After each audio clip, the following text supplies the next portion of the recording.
we tested LEAF ESP. ESP is evolutionary surrogate or assisted prescriptions. We tested it in RL environments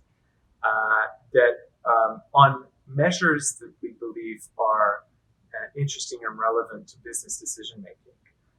And these measures are, we need to make sure that there's a confidence measure on every single decision that's being made, that the system is sample efficient, because in business decision making, we don't have that many samples available, real data available. So we need to be able to build a hypothesis of how the world looks like with relatively sparse data that's coming in, and to be able to adapt to that.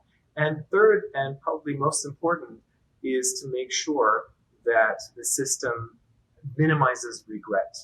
Because while when you're playing Flappy Bird, if your bird hits a wall and you die, and that happens 10,000 times, that's okay, and you learn from it. In the real world, in business, that's not acceptable. For example, you can't blow up a refinery to see how best to run it.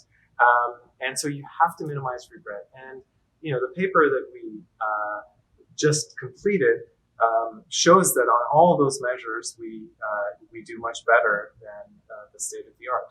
And in a surprising finding in the paper, we found that in many cases we actually get better performance than competition, which we're not quite sure why, but it might be because the use of the surrogate gives us some regularization that helps with the learning.